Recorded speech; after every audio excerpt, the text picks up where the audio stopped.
नमस्ते। तो जी अगर आपके पास इसके शेयर्स हैं तो प्लीज़ होल्ड करके रखिए।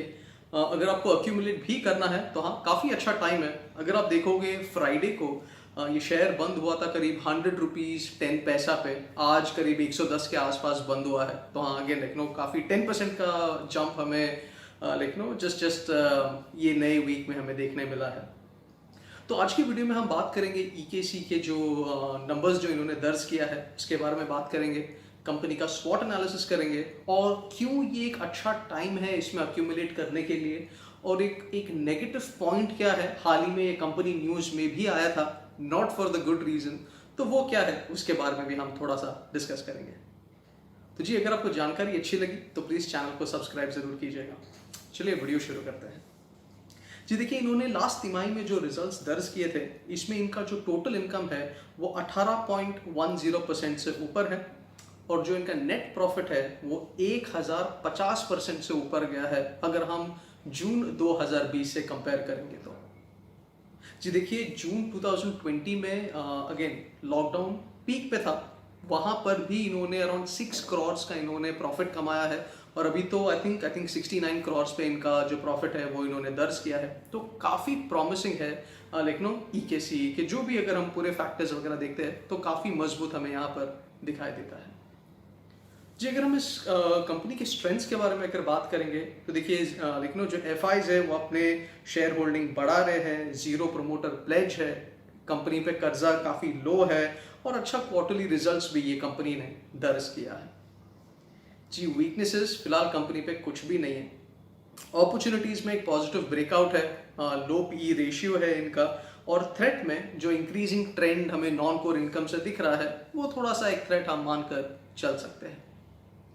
जी कंपनी का जो प्यू टू रिस्क स्कोर है वो भी काफ़ी अच्छा है, अगेन 6 है, एवरेज है।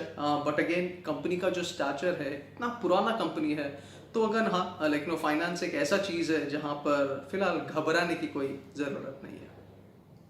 जी अगर हम इस कंपनी के लाइक नो ये एक स्ट्रॉन्ग परफॉर्मेंस कंपनी भी है या स्ट्रॉन्ग परफॉर्मर कंपनी है।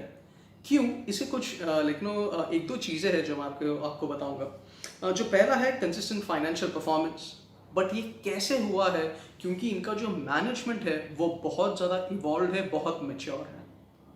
देखिए जब कोविड के टाइम पे जहाँ पर मैक्सिमम जो कंपनीज है उन्होंने लाइक नो एक लॉस वगैरह लाइक नो बुक किया है। ऑफ कोर्स ये कंपनी ऐसे सेक्टर में भी है जहाँ से इनको ज़्यादा लॉस नहीं हुआ, बट एक मेच्योर मैनेजमेंट ने भी हेल्प किया है ये इंश्योर करने के लिए कि जो कंपनी के जो नंबर्स है वो नेगेटिव में ना आए।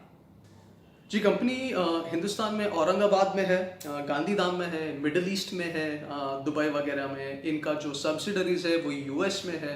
तो एक काफ़ी लाइक आई वुड से एक इंटरनेशनल ब्रांड है और काफ़ी दिग्गज ब्रांड में से ईकेसी को माना जाता है। तो जी बात करते हैं कि फिलहाल ये कंपनी मतलब पॉजिटिव में क्यों चल रहा है।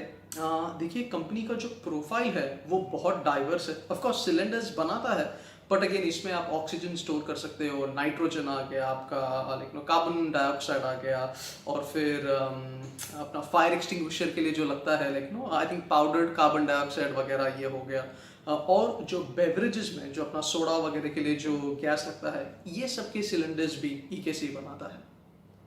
और देखिए इनका जो सिलेंडर मैन्युफैक्चरिंग जो है, इनका स्टेट ऑफ द आर्ट, इनके सारे फैसिलिटीज़ है, एक बहुत बड़ा पायनियर है। और इनका जो सिलेंडर का जो साइज है that is somewhere around I think 1000 से 3000 लीटर के आसपास का लाइक नो एक सिलेंडर इनका बनता है।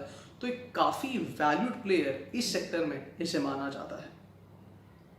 जी देखिए ऑक्सीजन का फिलहाल तो रिक्वायरमेंट है देश में बिकॉज ऑफ कोविड अनफॉर्चुनेटली, लेकिन जो मैं एक बैड न्यूज़ आपको बता रहा था वो ये है कि 2 साल के लिए ईकेसी को लेकिन सरकार ने बैन किया है।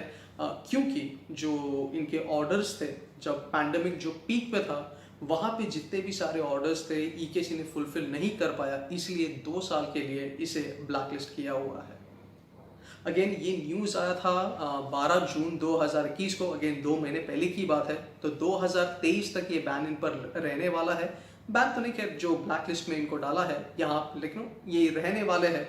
तो ये एक न्यूज़ की वजह से थोड़ा सा शेयर प्राइस ऊपर नीचे हो गया था, बट लग तो रहा है कि at least from Friday until today एक पॉजिटिव जो रेंज है वो हमें दिखाई दे रहा है। तो जी अपार्ट फ्रॉम दिस एक और बहुत बड़ी चीज़ जो है ये सीएनजी सिलेंडर्स भी बनाते हैं। ये कहीं ना कहीं मुझे लगता है काफ़ी एक बहुत बड़ा पॉइंट है। ऑफ कोर्स ऑक्सीजन मैन्युफैक्चरिंग भी था, मतलब ऑक्सीजन सिलेंडर्स का भी था, बट अगेन ब्लैकलिस्टेड है। तो जो सीएनजी सिलेंडर्स है यहाँ से भी कंपनी काफ़ी अच्छा पैसा कमा रहा है। देखिए पेट्रोल प्राइसेस, अगेन दुखती रग पे हाथ रखना हो जाएगा। तो अगर आप देखोगे काफ़ी सारे लोग सीएनजी की ओर जा रहे हैं। देखिए electrical vehicles is the future, मैं मानता हूँ, लेकिन इसे पूरी तरीके से इम्प्लीमेंट होने में बहुत टाइम जाएगा। मैं कहीं किसी का निंदा तो नहीं करना चाहता, खास करके सरकार का, क्योंकि देखिए 10-15 साल पहले से लेकिन सीएनजी हिंदुस्तान में आ चुका है। बट आज भी अगर आप देखोगे the number of petrol pumps और number of CNG pumps, CNG अभी भी पीछे है। आपको हर एक पेट्रोल पंप पे सीएनजी आपको नहीं मिलेगा, बट हाँ काफ़ी ज़्यादा बड़ा है अगर आप देखोगे पिछले 5 सालों में वगैरह। बट जो नंबर है, जो बैलेंस है, वो अभी भी बहुत बड़ा गैप है पेट्रोल स्टेशंस और सीएनजी स्टेशन को लेकर। तो ऐसे माहौल में अभी वापस इलेक्ट्रिकल व्हीकल्स आके आप लॉन्ग रेंज को कैसा मिटिगेट करोगे, क्या होगा, लेकिन ये तो बहुत दूर की बात है। तो ऐसा ये मानना है कि अभी इमीडिएट ये जो जाएंगे ये सीएनजी की तरफ जाएंगे। एक और आपने सुना होगा इलेक्ट्रिकल व्हीकल्स तो है ही, उसके अलावा हाइड्रोजन रिलेटेड व्हीकल्स भी चलने वाला है। ये मैं भूल गया, आई थिंक गुजरात का सरकार है जो या राजस्थान का सरकार है आइदर, और ये हाइड्रोजन बसेस वगैरह बनाने वाले हैं। तो अगेन हाइड्रोजन के लिए भी जो सिलेंडर्स लगेंगे उसमें ईकेसी एक काफ़ी बड़ा कंटेंडर है जहाँ से इनको काफ़ी अच्छा पैसा मिल सकता है। तो देखिए इन टर्म्स ऑफ अगर ओवरऑल कंक्लूजन की अगर हम बात करेंगे तो कंपनी बहुत सॉलिड है, फंडामेंटल्स बहुत स्ट्रांग है, फाइनेंशियल्स भी बहुत अच्छा है। एक ब्लैकलिस्ट मार्क लग गया है अगेन 2 साल के लिए, तो वो 2 साल खैर ऐसे ही चला जाएगा। बट अपार्ट फ्रॉम दिस जो इनका बाकी पोर्टफोलियो है वो बहुत स्ट्रांग है, और ऐसा लगता है कि और 2 साल में भी ये और ज़्यादा मजबूत डेफिनेटली होगा। तो इन कंक्लूजन अगर आपके पास इसके शेयर्स हैं तो हाँ प्लीज़ होल्ड करके रखें, आप इसे एक्यूमुलेट भी कर सकते हो। एंड हमेशा जैसा मैं कहता हूँ प्लीज़ आप एक बार रिसर्च कीजिए, उसके बाद इसमें निवेश कीजिएगा। तो आज की वीडियो में बस इतना ही, फिर मिलते हैं, धन्यवाद और नमस्ते।